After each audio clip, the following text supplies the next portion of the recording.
थे, बातें हम लोग पूरा क्लियर किए, अपने पक्ष पूरा मजबूती से रखे, लेकिन आरोप लगा कि ये लोग अंदर जाके क्या बात किए क्या नहीं किए। इसलिए इस बार हम लोग का पूरा मन बना हुआ है कि सब परिवार हम लोग चलेंगे, बाल बच्चों के साथ चलेंगे और इस बार प्रशासन को बाहर बुलाएंगे और फील्ड में सबके सामने बात होगी और पूरी बात क्लियर होगी कि ये समस्या का निजात मिलना देंगे कि नहीं देंगे आप लोग। चूंकि लोग लगातार हमले हो रहे हैं, अगर आप देखिएगा तो एक कर्मचारी होता है जो कमाने वाला होता है, वो अपने लिए कभी नहीं कमाता है। कभी आप लोग अपने ऊपर गौर करके देखिएगा, आप लोग बैटरी देखिएगा, हम लोग अपने लिए कभी नहीं कमाते हैं। कोई कमा पाता है? देखिए वही है तो नीली वर्दी अगर देखा जा सप्ताह में तो 5 दिन तो हम लोग नीली वर्दी पे बिता देते हैं, 4 दिन नीली वर्दी पे बिता दे रहे हैं। एक बार आप यहाँ से बनारस जा रहे हैं, बरवा डिटोरी जा रहे हैं, आने में 4 दिन लग जा रहा है। ये 2 ट्रिप गए तो 8 दिन में आप देखिए तो पूरी इस वर्दी में आपकी बीत जा रही है, 5 से 6 दिन बीत जा रहा है। हम लोग कमाते किसके हैं? परिवार के लिए।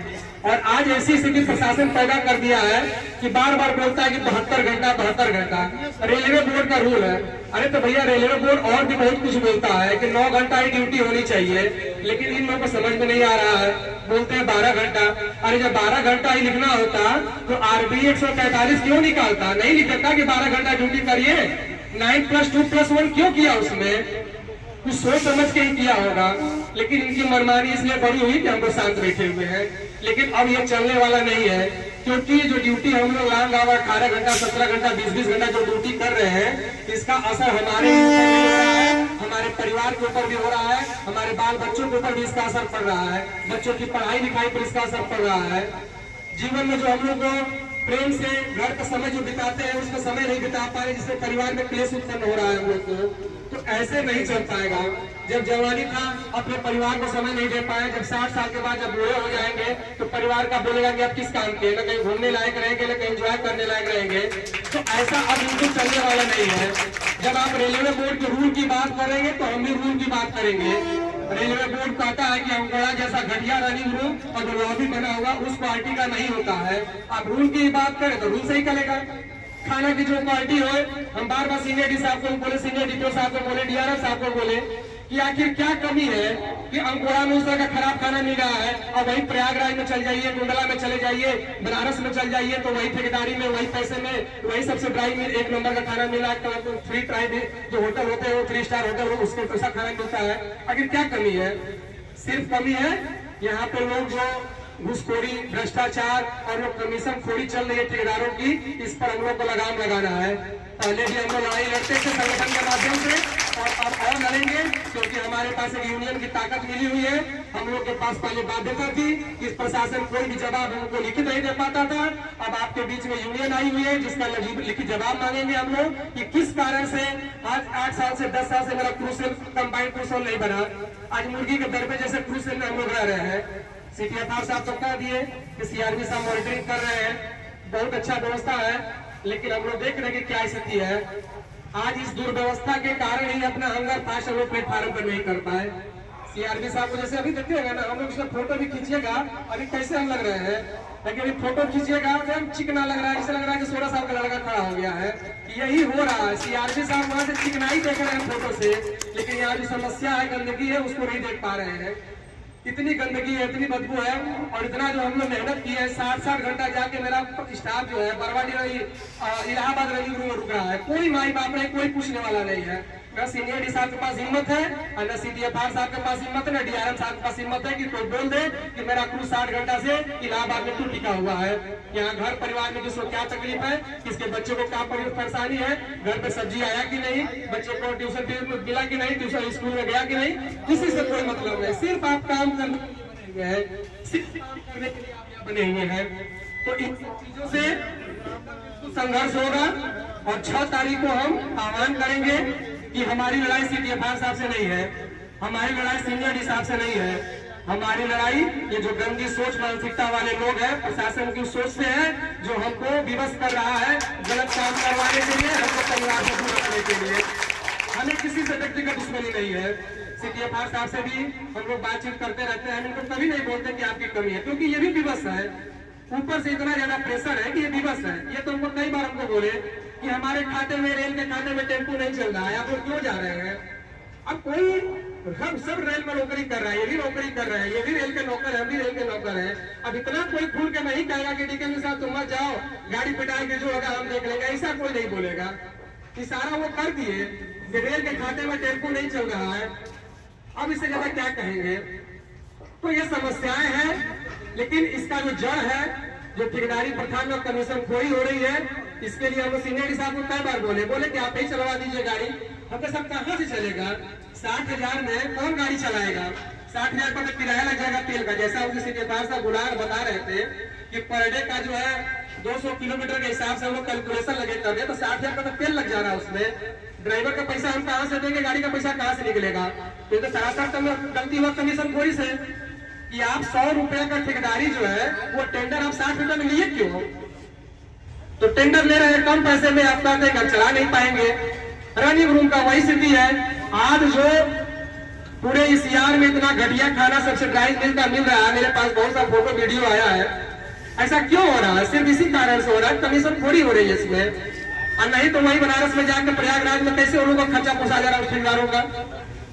तो ये सब चीजें हैं। 36 घंटा में मुख्यालय वापसी, लॉन्ग आवर ड्यूटी। लोग बोलते हैं तनाव में मत रहिए, क्यों नहीं रहेगा। घर से बाहर आदमी रहेगा और घर पे आते ही परिवार का जो टॉर्चर शुरू हो जाता है कि आप 15 दिन 4 दिन घर से बाहर है, घर का राशन का दिक्कत हुआ, बच्चे के स्कूल में परेशानी हुई, वहां से बुलाहट हो रहा है, तमाम मार्केट का काम पड़ा हुआ है, पेंडिंग पड़ा हुआ है, तो दिमाग तो टेंशन में रहेगा ही रहेगा। प्रशासन क्या कर रहा है कि उन सब चीजों को बिल्कुल फोकस नहीं कर रहा है जहां से वाकई हमारी समस्याएं उत्पन्न हो रही है, जहां से हमारी वाकई टेंशन हमारा उत्पन्न हो रहा है। सिर्फ फोकसबाजी है कि घर में तनाव का कारण तो पूछिए पहले कि तनाव का कारण क्या है। वैसे लोगों से पूछेगा नहीं जो बता सकते हैं चोर चीजें, और आप उस चीज को गंभीरता से लेना नहीं चाहते हैं। सारा कुछ पेपर पर चल रहा है, पेपर हमारा नीट एंड क्लीन होना चाहिए। शपथ पत्र क्या कर रहे हैं, हमारे सीएलआई साहब है, हम जानते हैं कि वो अच्छे आदमी है, हम उनको फंसा के क्या करेंगे। वो कहते हैं हम लोग शपथ पत्र भर देते हैं। आप देख लीजिए कि कितनी व्यवस्था खराब हो रही है कि अभी सीएमएस के लिए हम बोल रहे थे कि आज कम से कम 22-2300 स्टाफ प्रॉपर मुगल सराय में है, अब मात्र 3 सीएमएस लगा हुआ है। लोग प्रशासन को अपना हाथ बचा लिया कि हम शपथ पत्र भरवा लिया, लोगों को पालन से जो गलती करेगा वो समझेगा। हम तो सर्कुलर डाल दिए सीएमएस में, हम तो पढ़ लिया है, अब गलती किया तो उसकी जिम्मेदारी, उसकी जवाबदेही है। लेकिन इतना लोग यहाँ बैठे हुए कोई भी ईमानदारी से बता दे कि कोई भी सीएमएस का सर्कुलर आज तक ध्यान से पढ़ा है, कभी नहीं पढ़ता है। क्योंकि जब ऑन ड्यूटी का समय होता है सबकी जल्दबाजी रहती है, इतनी लंबी लाइन लगी रहती है कि कोई पढ़ता नहीं है। लेकिन आप क्या करते हैं, प्रशासन क्या किया, प्रशासन तो अपना हाथ खाली कर लिया कि हम सर्कुलर पढ़वा दिए हैं, शपथ पत्र भरवा दिए हैं। इस सब चीजों को खुल के बोलना पड़ेगा। सेफ्टी सेमिनार का हम खुल के बोल रहे हैं सीटीएफआर साहब के सामने और प्रशासन लोग सामने कि हम खुल के इसीलिए सेफ्टी सेमिनार का बहिष्कार करते हैं और हमारा पूरा इलाका बहिष्कार करता है, क्योंकि हमारी बातें बिल्कुल नहीं सुनी जाती है वहाँ पे। इसीलिए हम नहीं चाहते हैं। जब हमारी बातें ही आप लोगों को नहीं सुननी है तो बुला के क्या फायदा। कई बार ऐसा देखा गया कि हम लोग को बातों को नजरअंदाज किया गया। जैसे ही हम लोग प्रशासन थोड़ा सा प्रयोग खोलना शुरू करते हैं तो लोग बोलते हैं चुप रहिए, बैठिए, आपको बोलने नहीं आ रहा है, आप होकर बैठिए। ऐसी जगह पर लोग क्यों जाएंगे। समस्याएं सब बहुत है और हम आप लोगों से आग्रह करेंगे कि LPS 1 के प्रमोशन के लिए भी हमारे ऊपर कुछ आरोप लगा कि हम लोग काफी सीनियर है, हम लोग बात नहीं करते। ऐसी कोई बात नहीं है, हम भले LPS हो लेकिन लाइन में LPG की कितनी समस्याएं हो रही है, LPM की कितनी समस्याएं हो रही है, ALP की क्या समस्याएं है, सारी चीजों से हम वाकिफ हैं, सारी चीजों को हम नोट कर रहे हैं, गंभीरता से नोट कर रहे हैं। लेकिन कुछ मजबूरी थी इधर विगत 2 महीनों से कि हम लोग कुछ कर नहीं पाए। लेकिन बीच में LPS 1 का प्रमोशन हो, LPG का प्रमोशन हो या अन्य समस्याएं हुई, लगातार हम लोग प्रशासन से बात किए, DRM साहब से बात किए। DRM साहब से भी पिछले सप्ताह मिले थे हम लोग। LPS 1 के मुद्दे पर साफ वो बोले कि कहीं मिला हो चाहे न मिला, उसका लेटर से हमसे कुछ मतलब नहीं है, नियम है तो आपको बिल्कुल मिलेगा। अब उनसे बड़ा अधिकारी कौन है, अब उनसे का बात कहाँ हम जाएंगे। हम थोड़ा सा आश्वासन दिए, बोले कि हम आपको फीडबैक देंगे, काम करेंगे, बिल्कुल करेंगे। तो ऐसी बात नहीं कि हम लोग आपके समस्याओं के प्रति गंभीर नहीं है। समस्याएं हैं, सारी समस्याओं का निवारण होगा। कुछ इतना दिन धैर्य रखे, महाकुंभ बीत गया है, अब किसी का एक्सक्यूज नहीं चलेगा, किसी को कुछ नहीं चलेगा। 6 तारीख को डेट तय हो गया है, 12 बजे से DRM बिल्डिंग में सब परिवार धरना प्रदर्शन से आना है। सारा ऑन स्पॉट फैसला वहीं पर होगा। साथियों अब समय हो गया है, 11 बज गया है। हमारे इस हंगर फास्ट को सपोर्ट करने के लिए हमारे जो दानापुर के साथी, गया के साथी, सेठ के साथी, प्लांट डिपो के साथी, बहुत जगह से जो साथी आए थे, सभी लोगों का हम आभार व्यक्त करते हैं और धन्यवाद व्यक्त करते हैं कि आप रनिंग स्टाफ के कष्ट को आप लोग समझे, उतना दूर से हम लोग के समर्थन में आप लोग आए और CTFR साहब का भी धन्यवाद देते हैं कि हम लोग के कहने पे अपने कैटेगरी के लिए, अपने जो बच्चे हैं, हमारे गार्जियन स्वरूप है, पहले गार्जियन तो हम लोग यही है, अपने परिवार के लिए हम लोग के बीच में आए और हम लोग का हंगर फास्ट करवाने के लिए हमसे इसे विशेष आग्रह किए थे कि हम लोग के बीच में आएंगे। अब चूंकि समय हो गया है, हम आग्रह करेंगे कि हंगर फास्ट करवाने का काम किया जाए, फिर उसके बाद अगली मुलाकात 6 मार्च को होगी DRA बिल्डिंग में।